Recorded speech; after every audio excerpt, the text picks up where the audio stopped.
Hey, welcome to the Mostly Skateboarding Podcast. I'm your host, Templeton Elliott, and I'm joined this week by Mike Munzenreiner and Jason from Frozen and Carbonite to talk about Singer Tower. But first, skaters in the gym.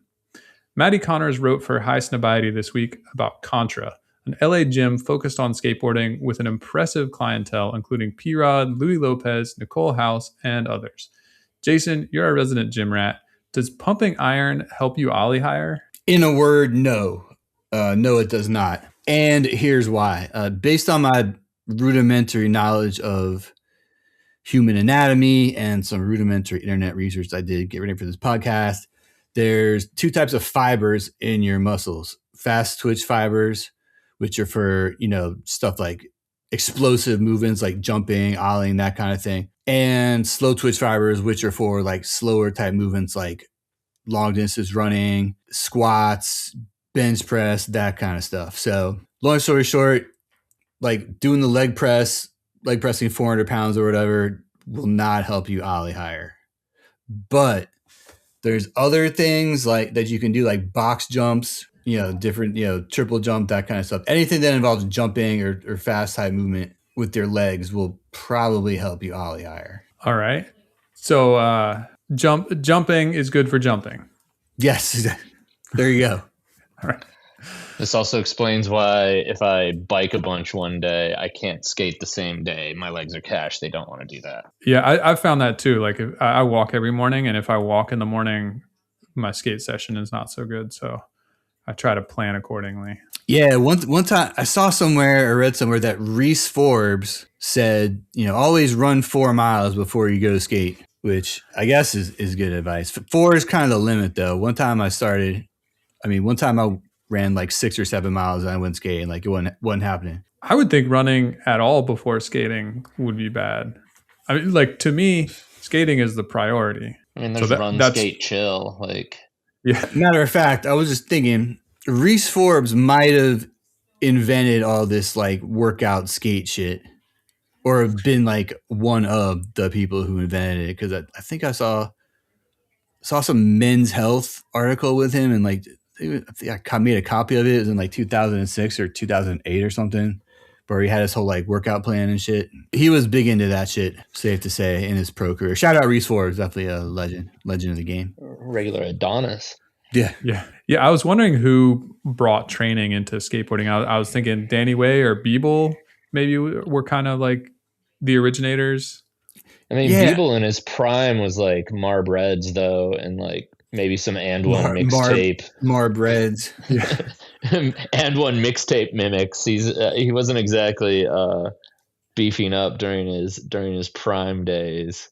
Danny Way, maybe? Well, yeah, Danny Way. I kind of think when he like hurt himself surfing, he like broke his back or broke his neck or whatever. Broke his neck. Yeah, and then he came back like his neck was like jacked. So I mean, that's a theory that he started it or went down that route to rehab his injury. I mean, I definitely think that the gym has value for rehab for sure, because you got to get to the place where you can ride a skateboard if you've, broken your neck or something. I mean, Nicole House in the actual article, which was a relatively thin article when you really get down to it. Pretty thin. Nicole House tearing her ACL and then needing to build up the muscle that, will both let her knee function and then help prevent future knee injuries. Like that's a real part of it. But, P-Rod perhaps being the oldest skater in there at 41, how I think Templeton, you put it in as a question, like how useful is it for, skaters in their 20s and 30s to work out a bunch? Is it flexing the Nike perks, or is it a real necessity? Yeah, when you're in your 20s, and you're skating all the time, you probably don't need to work out because like your body's like a piece of elastic, like, you know what I mean? You can jump down 20 stairs and like you probably won't hurt yourself. So right, and the jumping down 20 stairs is the exercise for jumping down the next 20 stairs. Yeah. To contradict myself, and I guess Chris Jocelyn, I know off the top of my head, apparently is 28. If you watch his My War, you can tell the difference between like scrawnier Jocelyn jumping down El Toro and the way he slammed and the way he got up from the slams versus jacked Jocelyn Jacked Jocelyn. That's like It's like a Garbage Pails Garbage Pail kid. Kids, yeah. Jack Jocelyn definitely looked way more adept and able to handle that impact, the slams, etc. And just, I mean, I I think a lot of his ability to land that trick was that he had the muscle mass just to like absorb it and come up. It does seem like he was training specifically for that trick or for big tricks in general, and it maybe at the upper peak of what skateboarding is, maybe training can help. But I It's an also, outlier situation for sure. yeah, I still also think that, if he just jumped like ollied big sets a bunch, that would prepare him. But I guess it's maybe easier on the body to do squats or box jumps than to jump down 20 stairs. Like I need three sets of 10 reps on the 20 stair. Like you just can't do that, Yeah. I guess. But in that My War though, they show him in his garage gym, and he's doing all this stuff. Like he's on one of those things that's like a circle with a ball in the middle, and he's balancing on it and doing a kettlebell thing. Like he talks about it in the new 9 Club. Like he says, I don't know how he designed his plan. I think he just got it all off of Instagram, which is, I guess, what you do these days. But yeah, he put he said he would do mobility stuff so he wouldn't get too jacked and be stiff, Right. So Yeah, he had a whole plan. that really seems like the fine line that you have to walk in as a skater who's working out. If you get too big, that's going to hurt your mobility and ability to, wrap those impossibles or get that tray flip all the way around. Scrawny is kind of the ideal body type for a skateboarder in most cases, I think. Too jacked to tuck me. Yeah. Too jacked. I've probably referenced it on here before, but for a story I wrote on Quarter Snacks about skaters and sports, I talked to Davey Sales, the Death Wish AM, and he played college football. And he quit college football because he was like, I don't like this anymore. I'm going to go skate. But at the time, I think he said he was like 60 pounds heavier than he is now, quitting college football, carried a lot of upper body weight. Because if I recall, he was a running back. He was an offensive player who, needed to be able to bruise some. And he had to slim down because he just straight couldn't skate. He was so unbalanced from that bulk. So I think, definitely a fine line in terms of how you can build yourself up. Like you said, the article was pretty thin, and there was some visuals along with it, some photos and videos of these pro skaters, Deshaun Jordan and Nicole House, working out. And to me, like workout photos and footage just looks so cheeseball to me. Yeah, for the most part, especially when it's like someone like Paul Rodriguez. Like here's the thing with that. Like when skating started, it was really tied in with punk rock. Like the whole thing, like smoke yourself. I mean, smoke until you forget your own name. Like drink yourself into a stupor, that kind of thing. That's why to me, like skaters exercising will always be kind of funny. Like doing like having like a personal trainer, like, all right, do this and do that, and a little bit. Like I know what they do, but it's always kind of funny. Yeah, it's a little antithetical to what I'm skating for, what I'm about in skateboarding, I guess. I think now is the time to reference the Ryan Lay philosophy that skateboarding is the best training for skateboarding. And I think I fall into that camp. I definitely, if you're older, if you've been hurt, older being us, basically, like some leg work and I mean, just moving probably helps. Moving helps skateboarding. Stop the presses. I got breaking news. Yeah, I mean, especially if you're, in your 40s or thereabouts. Like if you don't exercise or do weight training, like your body's gonna like just turn to mush. Right. You got to move if you're gonna have a good life, no matter what. Yeah, like if you're just sitting in front of the computer or sitting in front of the TV all day, you're just gonna be uncomfortable a lot. So whether it's skating or going to the gym, you got to have some movement in your day. As far as going to the gym, I maybe put 2 weeks in at the gym a long time ago. And the whole time I was there, I was like, why am I wasting time walking in place when I could be out skateboarding? That was my whole thing. Is that's like, what we're looking at. you know, that's time and physical exertion that could be better spent doing kickflips and crooked grinds. That was just kind of my experience of the gym. But Mike, you were saying? Yeah, I was going to say, I know, it's the slowest part of the year for skateboard content. And we found an article that, we could base a discussion off of. I'm curious, outside of the skaters who ride for Nike Inc. or a company owned by Nike, how much of a trend is this really?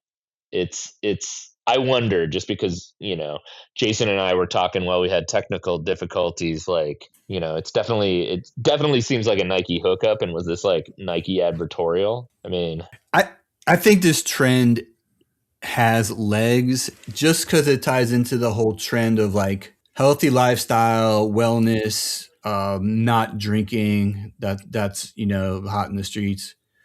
So I think a bunch of skaters that will do shit like that. At least yoga. Yoga has been a trend for a while. I want to do yoga, but then the idea of doing yoga is like, what? No, I'm gonna ride a bike up a hill. Yeah, you can do it solo. I feel like solo feels okay. I've never taken a yoga class. I've taken a few yoga classes in my day. I should do the slow impact yoga class. We should all do it. Oh, they got one? Oh shit! I'll bring my yoga mat. Yeah. But the thing with yoga is, on one hand, some people say, oh, it like puts your body in a whole bunch of unnatural positions, that kind of thing. But it does improve your flexibility and your balance, which is super important for skating. So that's one way of looking at it.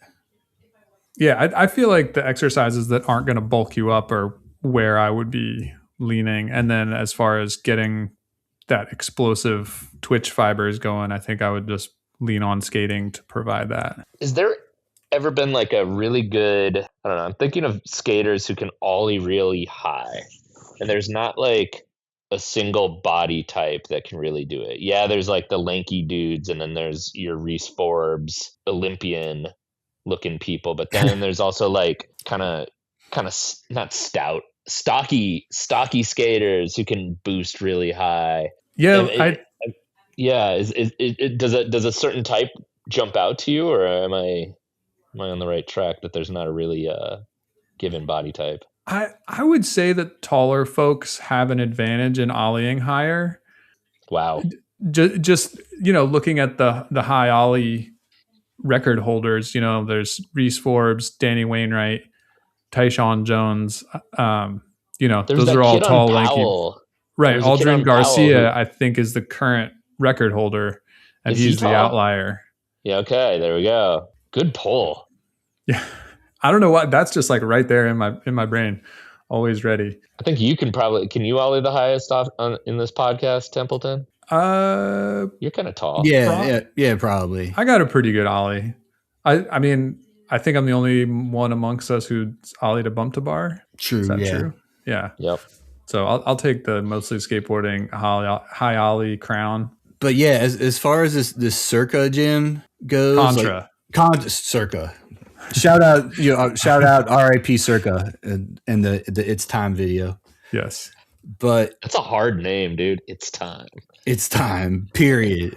Right. But somebody put this video of Action Bronson at this gym in the notes, which was a lot more informative actually than the actual article that we're talking about. Yes. Like it seems like a lot of resistance bands, walking with a resistance band, all that kind of stuff. I bet like if you go to your local gym and, talk to a PT and be like, look, I want to be able to skateboard and ollie high. They could probably figure something out for, I don't know how much I think the going rate for a PT is like $50 a session or something. So you could do that for a few sessions and then you got it down. So I don't know, just a thought. Yeah, you could probably find a plan. And who's the doctor that Walker Ryan works with? Kyle Brown? Is that right? That sounds about right. Yeah. They might have something to get your ollies up.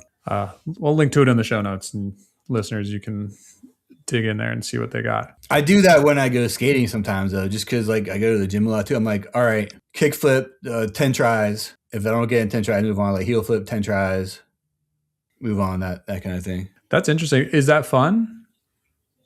Yes. It's just how I organize it in my mind, I guess. Otherwise, I'm just like, all over the place. Yeah, sometimes I do get lost and I just do like, I know how to crooked grind. I'm going to crooked grind.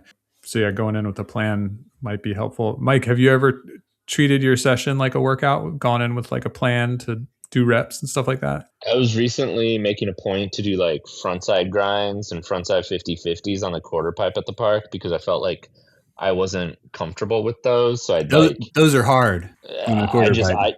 I needed to, get in the mindset of not thinking about it. So I was definitely doing that.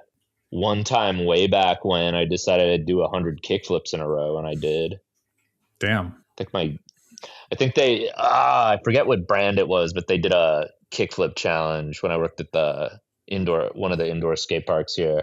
I think I did 117 was what I topped out at. But then, somebody did like 957 or something, and felt like a poser. What do you feel like after doing 100 kickflips in a row? I mean, I was 19 or 20, so I felt great. You know what I mean? Sick.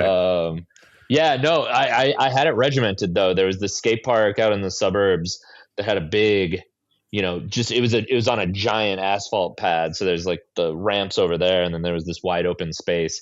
And I'd go back and forth, do 5, turn around, 5 back, do that 20 times. There you go. Yeah. For a while, I was doing the straight 8. You guys know about the straight 8? Oh yeah. But it was for our listeners at home who are not familiar with, explain the straight 8. Oh yeah, the straight 8 is 8 tricks that are, you're going straight, you don't turn. It's kick flip, heel flip, nollie heel flip, and then fakie kick flip, switch kick flip, fakie heel flip, and then switch heel flip. I think that's it. Right, that sounds right. But it was too hard. I had to move on. It was too frustrating. I'd always try it where I'd have to do all the kick flips and then I'd do the heel flips for a while, but then I'd mix it up where it's like, all right, what's easiest? What can I do next just to keep it going? I can't do any switch or nollie tricks, so I've tried the straight 4, and the fakie heel flip gets me every time. It's a tough one. Fakie heel, it's a kind of an esoteric flat ground trick, man. Yeah.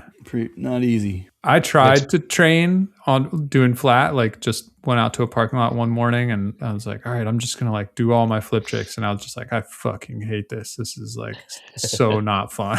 Oh yeah. Just skating flat. Oh man. Skating flat's fun. I think my approach is what made it frustrating. Like I went with the intention of like landing every flat trick I knew. And it just, it's like 7:30 in the morning before work, and then I'm just like, this is not fun. So that only lasted one session. Played skate for the first time in a long time to warm up the other night, and that was pretty great. I highly recommend that. Full complement of letters. SKAT. Did some shove-its I haven't done in ages. Nice. I don't know. Last night, Wednesday, was the first time I'd skated all year because the winter's been in, and I haven't been motivated to go inside and skate. It's cold, man. It's just like you get in your car, your feet want to freeze. You get there. I don't know. I always find my way into skateboarding in the winter once the calendar turns. But yeah, it was good. It was good. I'm gonna remember the good part. Remember the good. Yeah. Fakey frontside shove it. That's a fun trick. Shove-its are fun. Maybe I don't know. I doing the shove-its. Mike, did you just go in cold, like no warm up? I'd pushed around a little bit. That's cool. And then we got the game going, but it was still pretty cold. Like, nobody'd flipped their board. So yeah, it was one of those. Yeah. Well, that's good. It's a level playing field. Everybody's doing their first kickflip in the game. Yeah. Yeah. I usually have to get warmed up before I get into skate. It's good just to force you to do stuff. Oh yeah. Trying to just think of training, like a buddy when we were in high school, he'd go home, he'd do all his homework in class during school, and then he'd go home and like skate for 2 hours on his driveway. He had this fiberglass crazy ass box that was, I want to say 18 inches high by 5 feet. So just this like bay block or something, like at Pier 7, high and short. And he would do like every ledge trick on that, and he That's got good very training. good. Yeah, He like got very good. if you train on an 18-inch box, like regular ledges, it's going to be easy peasy. Jason, you got it written down that Malto needs to bulk up. What Yeah, he needs opinion to on that? he needs to bulk up. He's like, what is he, 40? He's like pushing 40. Middle late 30s, I want to say. Yeah, he needs to bulk up, dude. But we were just saying for skating, it favors the scrawny. Yeah, that's true. I mean, it's a fine line between being jacked. Being jacked is good. Being able to skate good is good too. So it's a trade off, I guess. What's good about being jacked? Just being jacked, like it feels awesome. I don't know, it looks awesome, feels awesome. People are like afraid of you. My brother-in-law is jacked, and like I don't know, I'll run into him on purpose, and he doesn't move, and that seems like that'd be tight. That does sound kind of fun. What was with the throwaway line in that article? Not to harp on the article, but they mentioned that like Malto got married. I was so stumped by that. I'm like, why is that in there? It's like off topic. Like if I was the editor, I would just delete it. It's off topic. Yeah. Like the writer doesn't even get a note. It's just like highlighted and deleted. And there was many copy errors in that article. I'm going on record because it was perplexing. Yeah, a bit of a thin article. Yeah, if you want to learn more about the Contra Gym, this Action Bronson video is probably more insightful and more fun. Like watching the Action Bronson video, I was like, oh, that I get it. That looks fun. But the article made it look not fun. A little too serious for me. I mean, it'd be fun. Like maybe we, get the Mostly Gym Day going sometime. Go on a little trip, hit some local gyms. Jason can put us through the motions, get us sweating. We'll all be jacked by the end of it. I mean, they were talking about the camaraderie in the article. Yeah. Oh yeah, in the video she was like, yeah, like the vibe at most gyms is whack. Which is true. I mean, it's hard to disagree. Like, unless, your bro is there, you mostly just like, well, listen to music, lift weights, don't really talk to people. Unless you see someone in a t-shirt from a band you like, you can start talking to them or whatever. But yeah, mostly it's pretty whack. That's a good reminder to stay unbranded at the gym. You don't want to talk to nobody. Yeah, don't give any signals that could, allow people to approach. That's my vibe anyway. Damn. But I'm happy to be approached at a skate thing. So if you see me at Slow Impact, come say hi. Tristan Mershon dropped his new full-length Singer Tower on YouTube 2 weeks ago, and we couldn't let it slip through. It's classic East Coast VX crust. Mike, why should folks watch Singer Tower? Because it's the type of video to throw in some cool Keith, Jimmy Lannon, the entire Eastern Seaboard. You put it in a blender, and it all looks rad. Good grief. I was trying to compute how many clips there must be in this 46-minute video that we decided to watch discuss on the day of recording. So we had to fit in a 46-minute video in this economy. I'm trying to hit all our notes here. But, okay, 20 clips per minute at a minute. No, that's not even enough clips. There's so much footage in this video. It's sick, and there's so many skaters. So much footage. I don't want to. I'm stealing your thunder, Templeton. 4.5 years of filming for it. Great unity of footage. Like it's all VX, and then there's some film interspersed in there. Looks like it could have been all filmed by the homie. And it's just like it's a classic video. I'm gonna shut up in a second, but want to just say like the Mulhern, Dan Maggie, Josh Stewart influence is apparent in there, and it's apparent in a good way. Like if you're into any of that stuff and you haven't watched this yet, go watch Singer Tower. Yeah, there's a lot of crust in this video. Like the crust level is off the charts. Like I think at one point people like they were skating a ledge and like this like getting off the ledge they were like all over like a pile of trash or something. It was so vile. Anyway, what stood out here for me is the tech. All right, the East Coast tech in this video I thought was super sick and inspirational. Specifically, well, you had Xander Mitchell. You know he's going to be tech. Then you had the last two people. Mars Farmer, never heard of this kid, but he's doing all the flip in and flip out shit. And then of course Johnny, I'm going to butcher his name, Kumaglu. Did you say it? Sound about right? Yeah, Sure. this guy's super tech, like had some power moves as well. This was a really solid all around part. I thought he's on Weekend. He's on that program, which he should be. He's definitely good enough to have a legit board sponsor. His hair, he's got long hair, but in the first run, it looks like a do-rag. So sick. He's got a really sick straight nollie flip, like doing that over like big bars and shit. Look really cool with the DC links. God, it's reminiscent of another DC link wearer, and I didn't even put this in the notes, but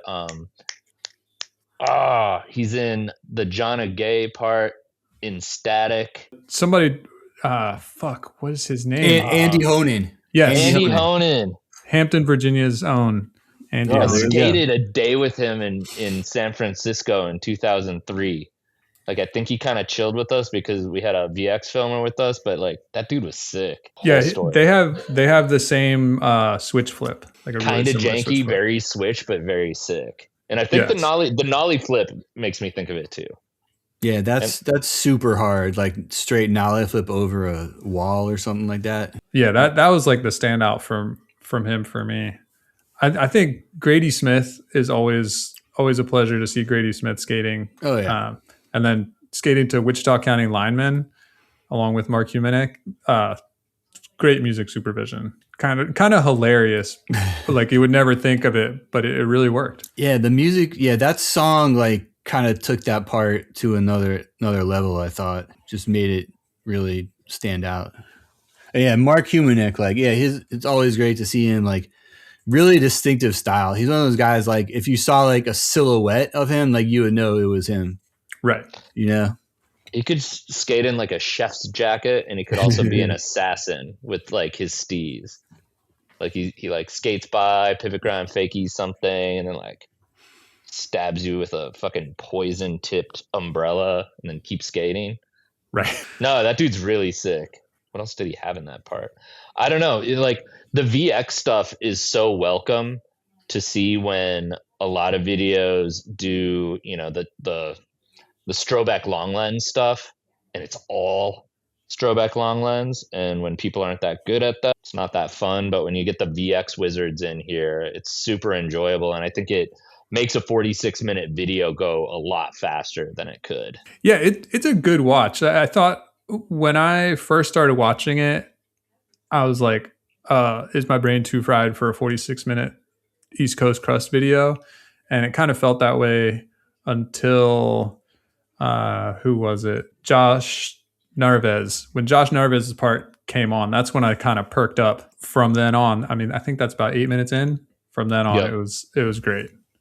Yeah, I'm actually kind of proud of myself. I watched a 46-minute video in one sitting. Nice. Yeah, I needed to break it up into two viewings, but I had a fourth grade girls basketball game to go to, and that's why I broke it up. But yeah, what exactly? I know we were calling it East Coast crust, but I wonder if there's like a more defined genre name that we could bunch this stuff into. It's also specific because like talking of the various influences who are East Coast, but not necessarily Dan Maggie. Yeah, I'd say like just East Coast underground skating. Yeah, I think that dials in a little bit more. Yeah, the spots, and I think the spots are almost the star of the video. There was plenty of New York City stuff, but it felt like they did a lot of spot searching. You know, it felt like they went out and found shit that nobody had ever skated before. They found spots where you're only going to do one trick on it. You're never going to go back. Yeah. Because there's only one trick that you can do on that spot. So it was kind of like a spot hunter's delight. Oh yeah. Yeah. For example, so many spots. There was that one spot. It was like a hip kind of, and it looked like it was in someone's driveway, like a super steep hip. That spot was pretty sick. Yeah. Two sick hips. One of them from a fallen tree or something that was just in the middle of a sidewalk. That looked super fun.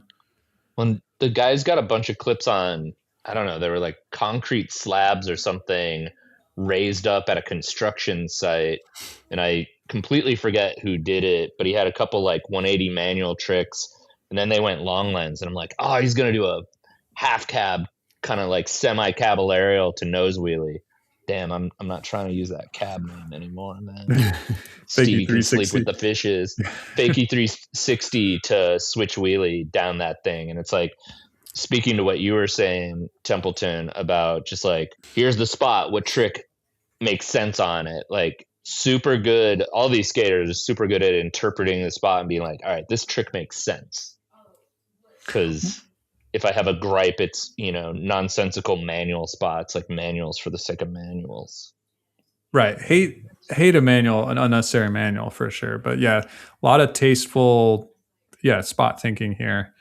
I really liked there were two spots that stood out to me. One was, it was like a bank that was falling apart, that was basically rubble, and somebody did a nose blunt on it. Somebody did a backside nose blunt on it. It's kind of like an up ledge. Oh yeah, like the ledge was like going up kind of, or angled upwards. Yeah, that spot looked super cool. Maybe I could get something on it. I don't know. And then they were skating a graveyard, which I thought was sick. Oh yeah, like, who had the graveyard clip? Yeah, I remember that guy. It's like a bank with steps in the middle, so like a channel kind of. Yeah, cemetery clips are hard. Maybe cursed. Could be cursed. Ghost board. All right. Who else do we got here? We got. Oh yeah, of course we had Richmond, Virginia's own Ty Beal. He's good. Killing it. That guy's a crust specialist, pretty much. For sure. Yeah, I really perked up when I saw his name pop up. I was like, okay, it's really getting good now. Oh, also Dustin Egling with some tech shit like nollie heel, back tail, etc. I was good to see footage from him.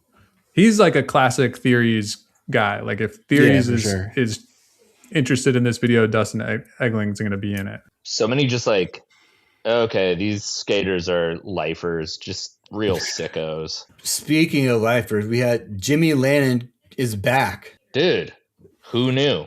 I know. And he still looks rad. Yeah, still has the same ollie a gap to manual type shit going on. Good heel flips. Yeah, that guy was in those West Side videos in like 2009, 2010 or something.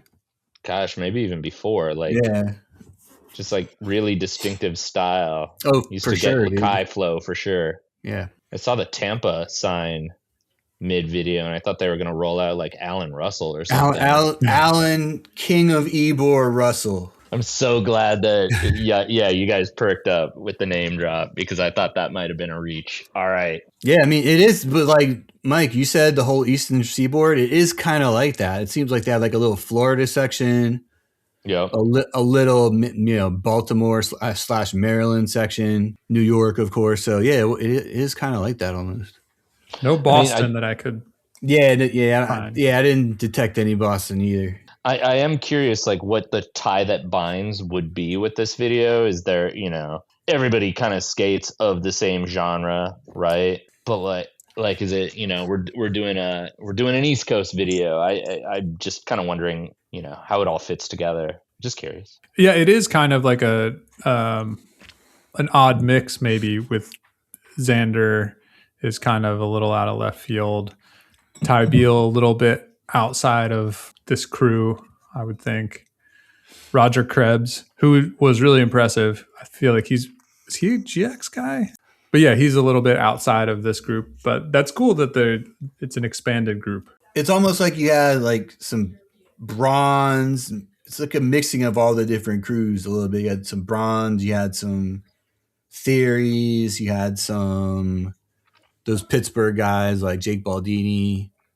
They do their thing. You had some, the West Side guys that are kind of tied in with the Theory. So it's a whole web. One of the Funk brothers, because I think there's multiple Funks. Yeah, man, those guys are fucking good, as I recall. They would, I forget, maybe it was Zach Funk. Was it Zach Funk in this video? No, I'm forgetting. It was, yeah. Yeah, those dudes would come up here for this like shop contest that we do. And they were always like, whoa, these dudes are next level, like great style and just very technically skilled. Where are those guys from? Pittsburgh, I want to say Pittsburgh. Sounds about right. I feel like I saw a bunch of them in like the One Up videos for that shop. One Up skate shop in Pittsburgh. That's a fun name. Yeah. I was thinking how this video, the Singer Tower is kind of like an idealized EST video from back in the day. Or not an idealized. It's just like it was kind of like an EST video with like all the footage. Right. Yeah.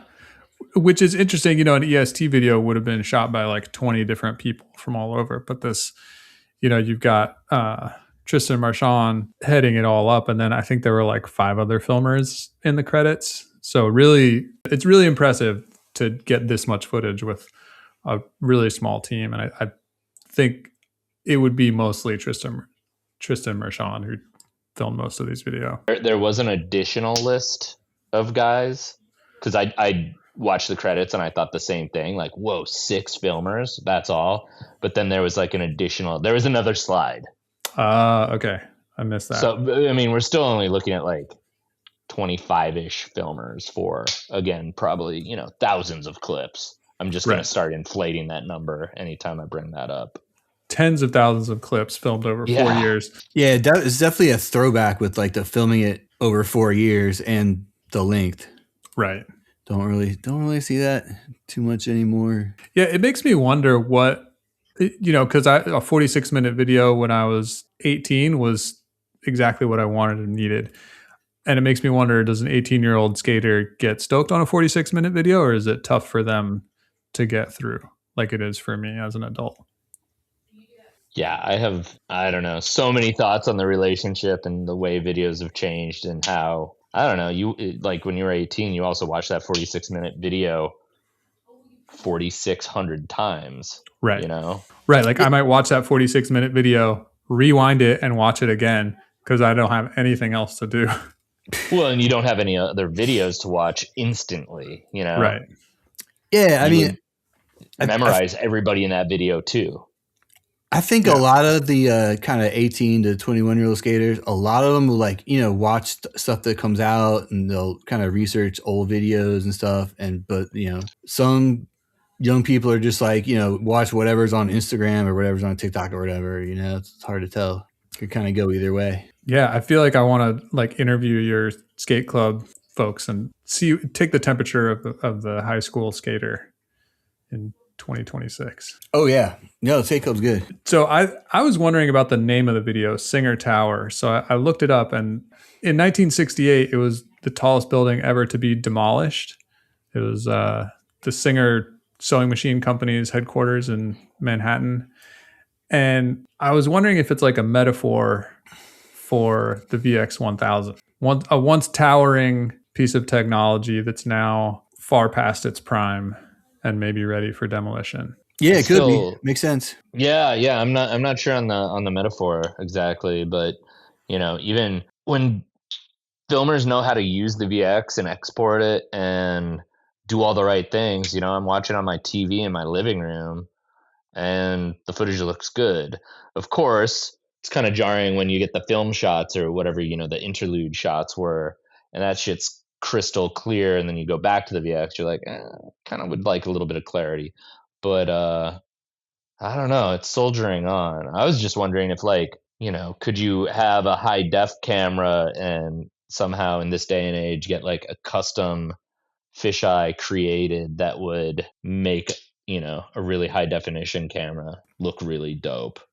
Is that a possibility, or is it just the aspect ratio? I mean, no, I've seen it. I've seen some people, I can't remember who off the top of my head, but some people put the fisheye on the HD and it looks really dope. Almost like a VX, but like more like in focus, kind of. You know what I mean? Less fuzzy, so to speak. Yeah, and some people will crop the 16:9 down to 4:3. Yeah, so that gets you closer to that VX look. But I think it's time to let the VX go. Let it go. I don't know. I'm gonna go back to just the enjoyment of watching a bunch of fisheye footage, short clips. That look lets you get away with some amazing things, and I'm not even hating it. It's an aesthetic.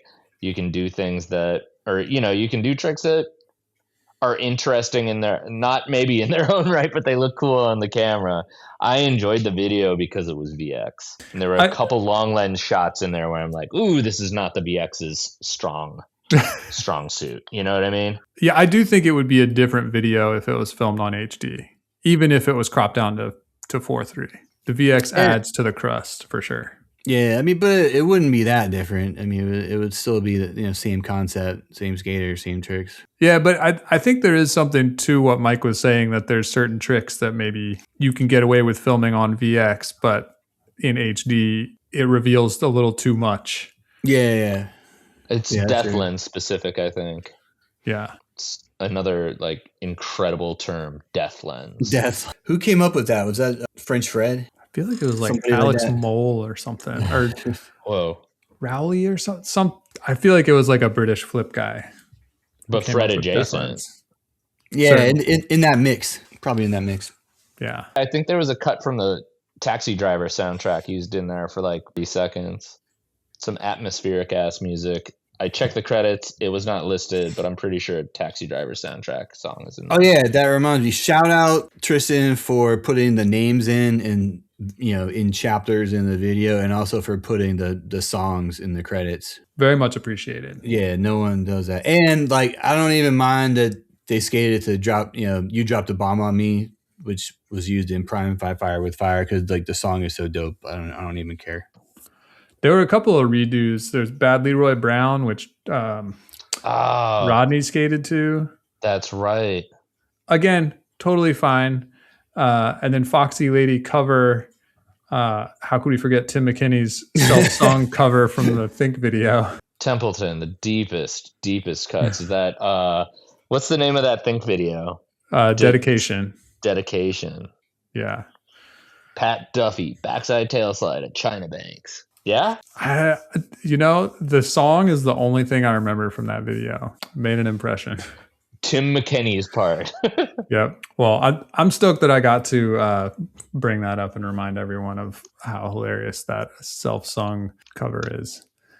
And that brings us to the part of our show where we talk about what we're stoked on. Mike, what are you stoked on this week? Yeah, I've been having a hard time coming up with something specific or like a piece of media, but up here in Minneapolis, it's pretty fucking weird. And so I'm just going to be stoked on the city maintaining and the resistance to ICE and just still existing up here. I'm in a quieter like section of the city as far as it all goes, but I hope this all ends soon. I'd be stoked if the federal occupation ends. Yes, Jason, sir. What are you stoked on this week? Yeah, stoked on Venture Trucks out of San Francisco, California. Since the last time I was on, while I was home on winter break, I listened to a ton of podcasts. One of them might be like the most interesting podcast I've listened to my whole life. It was the Dante Ross episode of Toby Morris's, the guy from H2O's One Life, One Chance podcast. It was like incredible.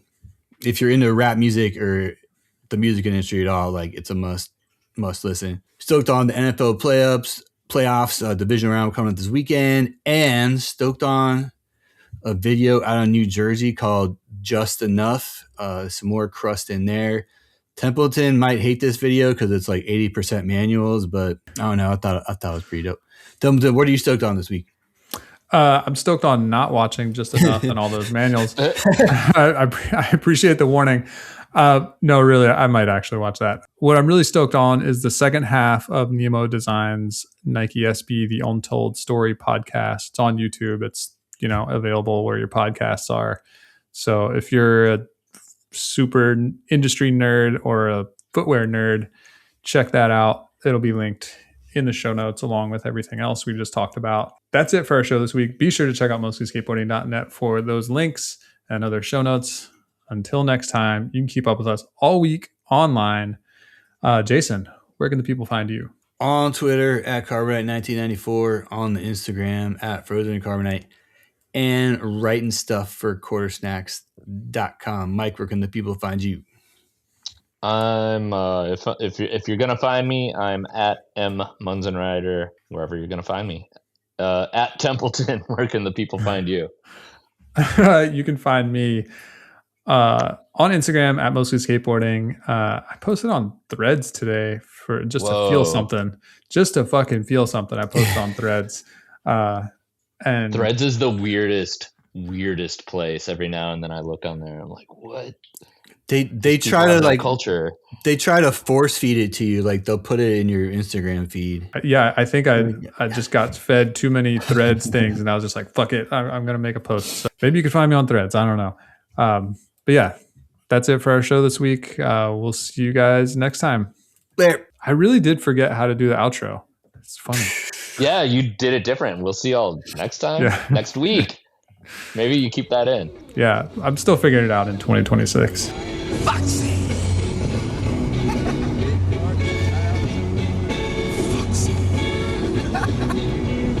You know you are cute little heartbreaker.